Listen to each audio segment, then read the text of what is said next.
Hi, everyone. Thanks for joining us and welcome to Ad Age Remotely. I'm Janine Poggi, Senior Editor here at Ad Age, and today I'm joined live by Peter Naylor, VP of Sales in the Americas at Snap. Hey, Peter. Hi, Janine. How are you? I'm good. Good to see you. Good to see you. I'm enjoying your very symmetrical background painting behind you. Oh, thank you so much. And I see you're still in your dining room. I am still here. It is 7 months later, and this is where I live. So, everyone's been inside my home now for 7 months. Yes. I'm trying not to count. I try not to count. So before we get started, for those of you watching at home, if you have any questions or comments, feel free to leave them on our social channels, and we will try to get to them during the conversation. So Peter, you started this role in the midst of the pandemic. Can you talk a little bit about what that's been like for you? Well, it's unusual to say the least, but the nice thing about Snapchat and the company Snap is that we are a global company. So a lot of the onboarding process was really well done in terms of they had a lot of training and education that was already pre-recorded. So that part was really helpful. And the company is full of really smart, dynamic, interesting people who made me really feel like I belonged, irrespective of the fact they'd never seen me in person. One of my big challenges is coming in. I mean, everyone's dealing with being at home for 7 months now, and then they had the added benefit of getting a new boss in the middle of this. So, I'm just trying to be like every other leader in our business and business everywhere is trying to be as understanding and compassionate as possible to everyone's home situation. And so far, it's been great, and I've really enjoyed it. What have you learned, or any lessons or takeaways from, being a leader in a remote environment?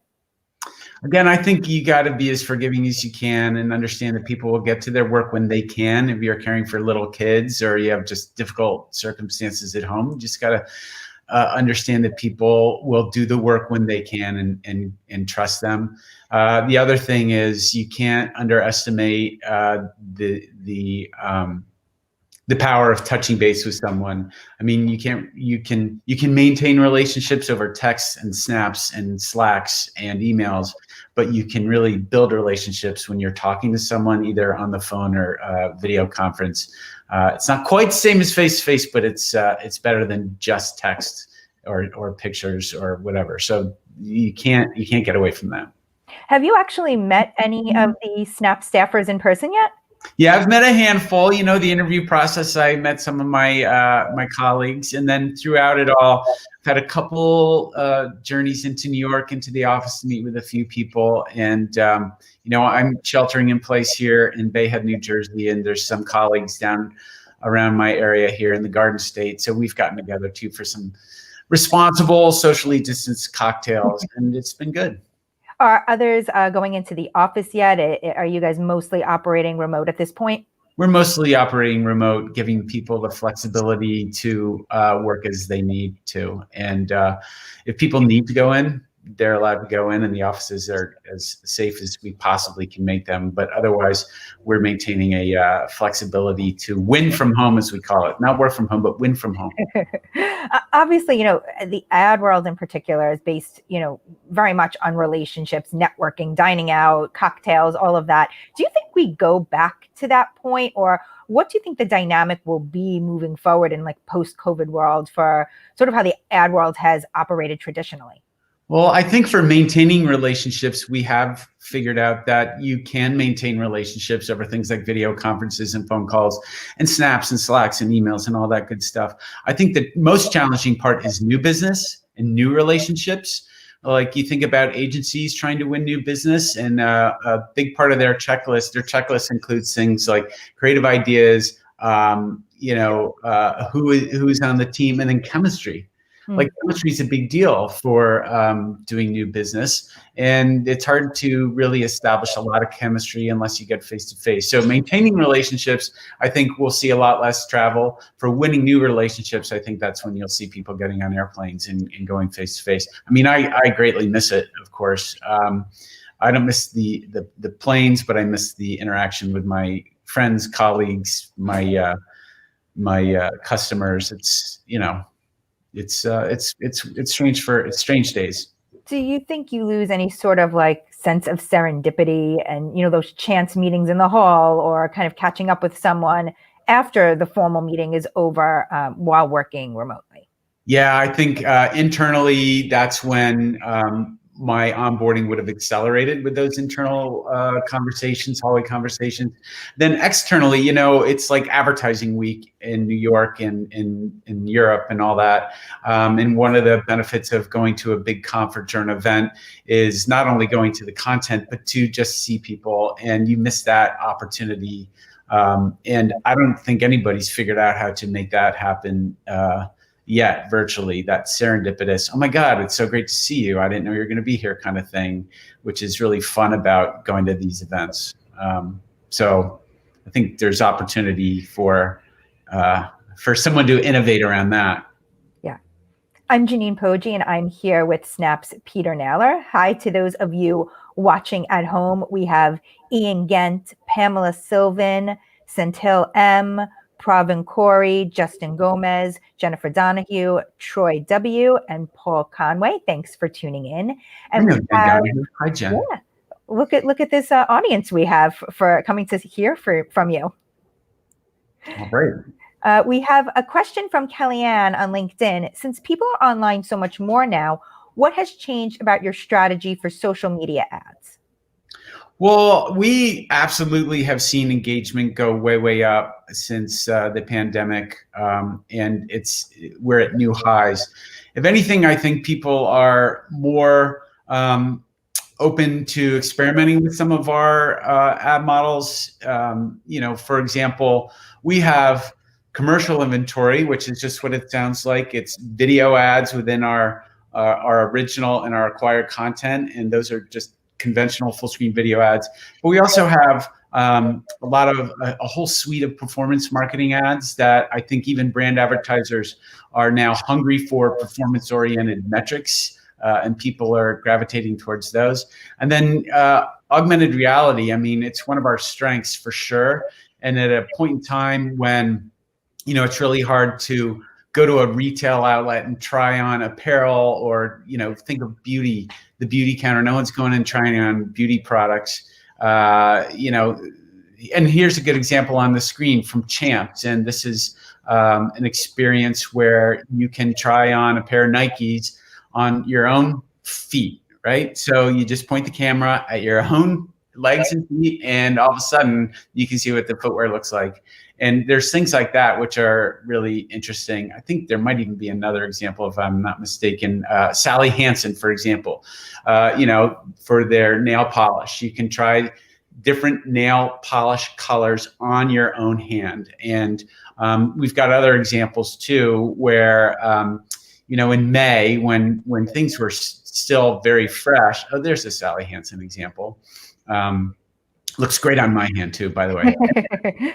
But when things really got real and we were still early in the pandemic, Kohl's came out with a really awesome virtual closet where people could try on different styles, and something like that replacing real world interactions has accelerated, and it makes sense. And I think people have discovered that there's a way to market that's not just impression based. I mean, that's immersion based kind of marketing at its finest with augmented reality. And moving into the holiday season, what is the demand for things like that? What is the value proposition for brands that, Snap is going out to the marketplace with? Well, our reach is probably the first thing on everyone's to-do list. When you think about marketing, you think about the audience. We've got a huge concentration of 13 to 34s. 75% of 13 to 34s in this country come to the platform. So it's a high concentration of young adults. And then secondly, they try and figure out how to creatively communicate to these folks. And it's important to do it in a way that's endemic to Snap, because this audience, traditional media just isn't that important to them, and they're spending all their time with us. I mean, The average Snapchatter opens the app 30 times a day. It's kind of their constant companion because they're communicating with their friends as well as consuming content.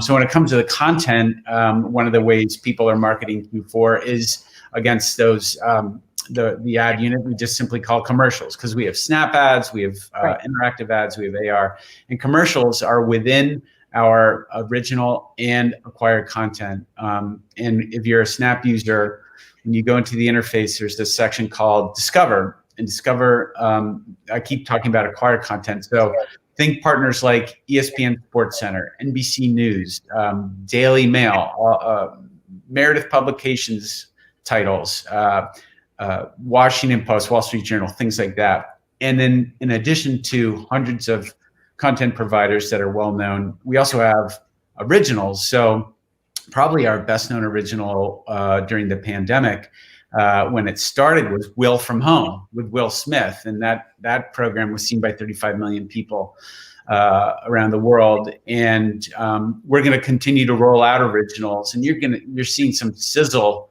on the screen right now. There's Will. We actually just did a deal with Jaden Smith, Will's son. He's doing a Snap original called The Solution Committee. We're signing up a lot of different artists and creators who are meaningful to young adults. So I don't know if you're familiar with Lauren Gray. She is a influencer. She's got over 70 million followers across all the social platforms. And in the world of hip hop, I don't know, Janine, do you listen to Trippie Redd or Sway Lee? I am, more and more feeling like I am moving out of the demographic of these influencers. No, come on, stay with me. So Trippie Redd is a hip hop artist, and he's going to do a show for us called Life's a Trip. And Sway Lee is going to do a show for us called Sway Meets World. I mean, I was just looking. Sway Lee has 31 million listeners every month on Spotify. And by way of comparison, the Beatles have like 22 million followers a month. So really popular with our audience. And in addition to that, we're doing a lot around the election. We've done Good Luck America with CNN reporter Peter Hamby for a long, long time. And he's doing a series right now called Good Luck Voter. So the audience is really hungry for content around the election, around, everything from the civil unrest that we've been experiencing in the country to climate control. So it's a very aware, very leaned in audience. So I'm going long on the content, but that's where all the commercial inventory lives on Snap too. You mentioned performance marketing. Can you talk about why that has been so important or popular during the pandemic? Well, I think it's not a mystery to most ad age readers and viewers that every dollar now is being scrutinized in a world where people are cutting back and furloughing and making difficult choices. Marketing dollars are being scrutinized not only by the CMO, but the CFO. So one of the things that we've seen really as a foundation to our business are these accountable or performance ad models. So for example, we have Pixel Solutions, server solutions, where that actions taken as a result of being exposed to the ads on Snap, we can give proper attribution to those actions. We also have cool ad products. We have something called dynamic product ads. And so if you're a marketer with a catalog of hundreds or thousands of SKUs, we can upload that entire catalog into Snap, and we can create a dynamic suite of ad creatives based on all of your different ad products. So, that's going a long way of serving the right ad to the right user at the right time with the right product in your ad catalog. So those are the things that marketers have really gravitated towards when every single dollar counts in a big way. And Snap also announced the expansion of another ad product this week that allows marketers to buy the first commercial users see when they sign onto the platform in the morning. Can you talk about that? Yeah, we've come up with a creative name for the first commercial ad unit called First Commercial. And it's just what it sounds like, very intuitive. When someone comes into our content platform, they are greeted. If a marketer buys the first commercial, that's what the marketer the audience sees. And the nice thing about that, it's a reach vehicle. You can human audience through the course of the day. And our research so far has shown that it works very, very well for all the branding metrics from message recall, brand association, purchase intent. Everything is up and to the right, as they say. So first commercial, easy to understand, easy to execute with our video spots. And it's something that's been in beta up until this month, and now it's ready for wide release. And you've seen some demand, it seems, from direct response advertisers. Can you talk about the momentum there? Yeah, DR, performance marketing, like I was talking about with dynamic product ads. I think one of the things that's gone on that's we've all talked about a lot is there's some real structural changes going on with how consumers are behaving as a result of COVID.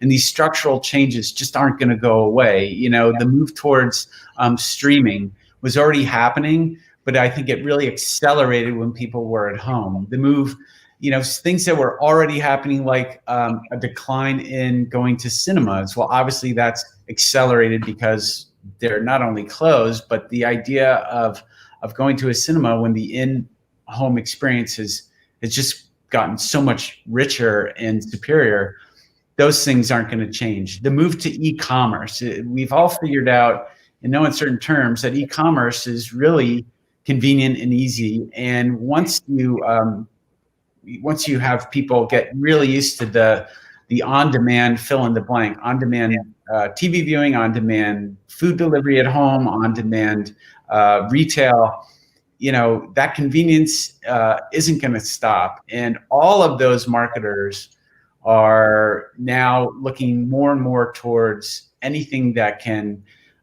point towards attribution, proof of performance, you know, real measurement of significance that shows cause and effect for their marketing efforts. So those structural changes, and by the way, Gen Z and millennials are leading the way on all these things. Their comfort with their constant companion, the mobile phone, it's only accelerated with this audience, and it's not gonna go back, I don't think.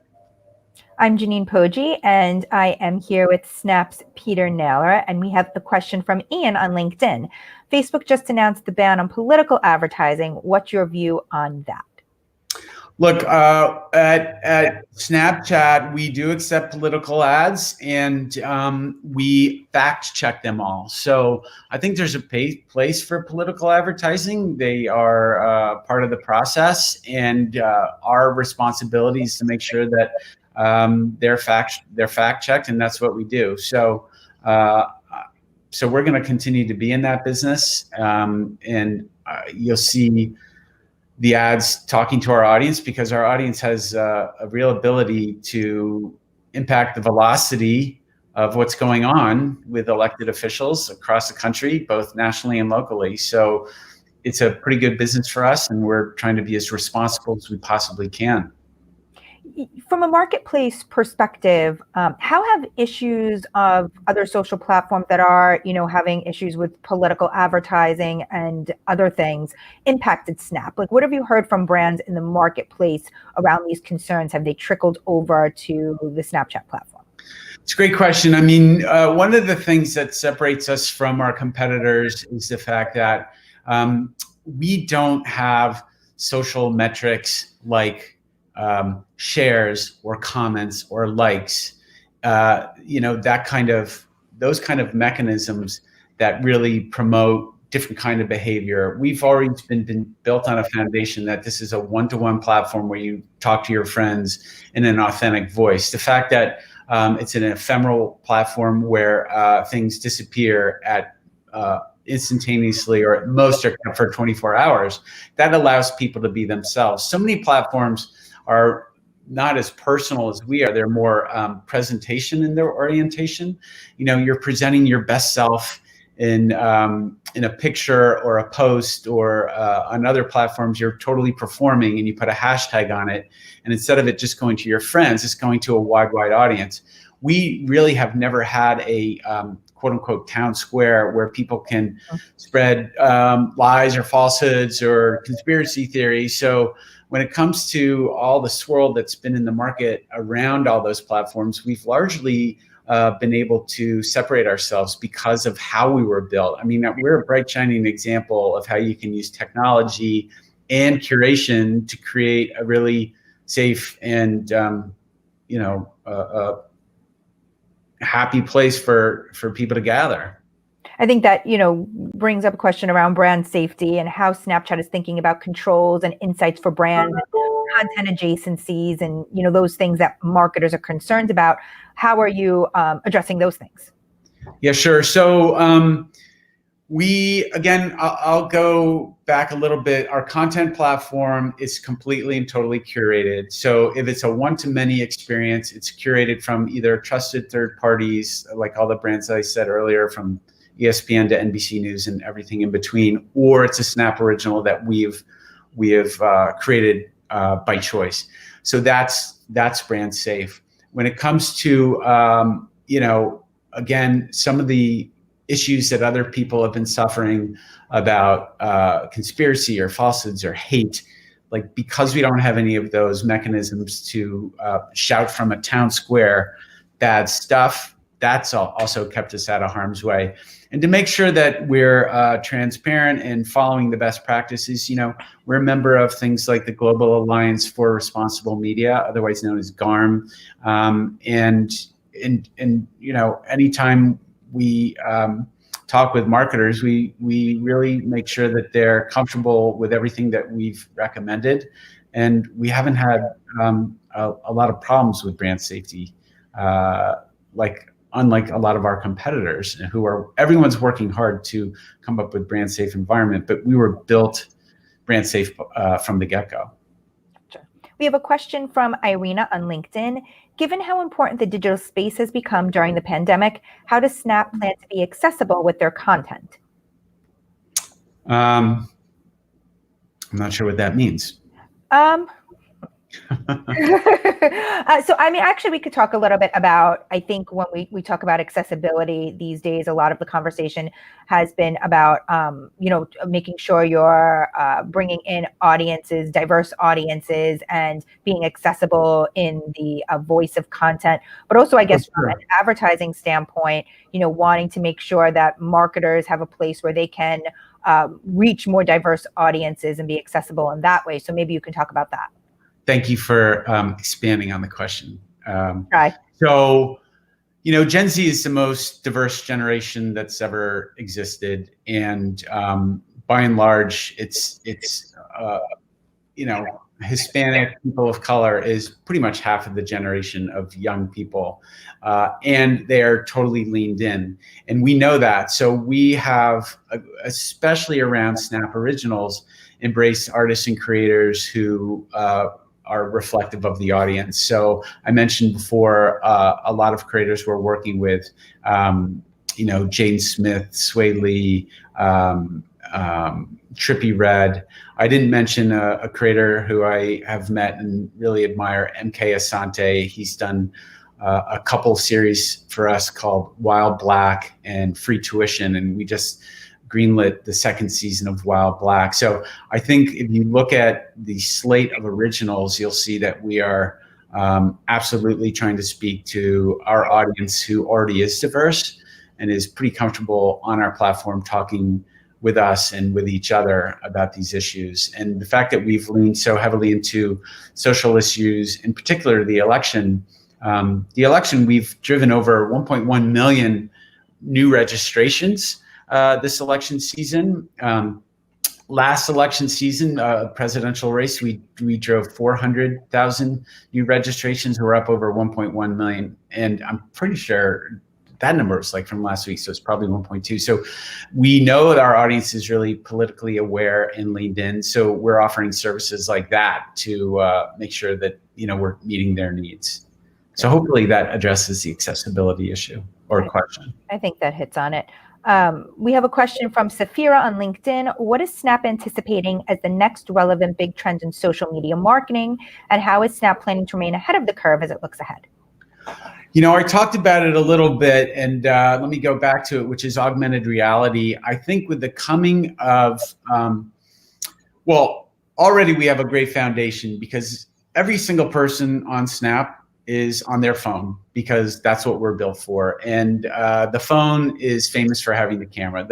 The ubiquity of the camera is one of the reasons why we've seen what we've seen this year, because people are capturing images that have really moved the world. And when you recognize the power of the camera, you also recognize it has the power to not only inform, but also to entertain. And what we're doing in augmented reality really covers the entire gamut. So we started out with fun, augmented reality lenses, like turning yourself into a dog or whatever. And now we've gotten into much more service-oriented, functional solutions in augmented reality. And I think when you recognize that the coming 5G revolution, where everything's going to be that much faster, the capabilities are just going to explode. So I've mentioned a lot of try-on applications, for beauty and fashion, but the truth is, we've seen augmented reality with election campaigns. We've seen it with Microsoft and their gaming solutions. The sports networks have embraced it. I mean, there's a great augmented reality experience for the NFL where you're literally running through the tunnel out onto a field. I think that's a big area worth paying close attention to, because so many people on Snap are experiencing it. And to be specific, we have 238 million people coming to the platform around the world every single day. And 180 out of the nearly 240 million people experience AR every day. They're totally and completely comfortable with it. So this is an area where consumers are kind of ahead of the market. And I expect to see more and more marketers get into augmented reality, because it's not a flat impression, it's immersive, and it's not just counting people by their eyeballs. You have a chance to really capture and engage with people in a way that's truly unique and custom for the camera environment and the mobile environment. The sports one is an interesting one, especially as fans, for the most part, are not able to actually go in person to, sporting events at this point. That's an interesting application for right now. Yeah, absolutely. And we did a study with the NFL, as a matter of fact, that said if you're a Snapchatter and you're watching an NFL game, I think it was 68% say they're going to use the app during the game at some point, either to talk to friends or share content. So it just goes back to its, Snap's people are using it all the time, all day, to communicate with friends. So it's their constant, always on companion. How do you view competition from platforms like TikTok and the like? We take everybody seriously as a competitor, and we study them like we should. I think Andy Grove said it best when he, the former CEO, the CEO of Intel, he had his famous book called Only the Paranoid Survive. So I study our competition, I study our audience, and I study our marketers' businesses. And so when it comes to the competition, what I think is, really beneficial is that we serve the audience in so many ways. Not only is it a way to communicate with your friends, but we've got all the content that we make available to them every single day. With our new navigation that we've rolled out slowly but surely during the course of the year, we've elevated games, we've elevated maps. Another company that we own is Bitmoji. Bitmoji is something that people can use to express themselves. So we have such a multifaceted service that I think it acts as a real solid foundation for fighting off the competition and making sure that we're indispensable to the audience. It's the platform having so many uses that I think fortifies us. At my husband's high school, the teachers who are teaching remotely are using Bitmojis as like replacements for themselves. It's kind of funny. Well, it is fun, especially if they're trying to teach young kids. It's those kind of things that keep people engaged. And it's a really fun way to express yourself. Before I let you go, would love to get your outlook on the digital ad marketplace for the remainder of the year and into early 2021. I think it's undeniable that digital will continue to expand and grow because it's it's personal, it's accountable, and frankly, it's where people are spending their time. And where people spend their time, that's where marketers follow. So I think the outlook is bright. I mean, it's been a very, very challenging year for obvious reasons. But if there's a flight to the audience and a flight to quality, I think the abundance of good choices in digital media, marketers will follow. Thanks, Peter, for joining us. Always good to see you. Great to see you, Janine. Thank you for having me. And thank you to our Ad Age crew, Alfred Mascaroni, Anna Sakula, Max Sternlicht, and Elise Liffring for making this live stream happen. And thank you for everyone for tuning in.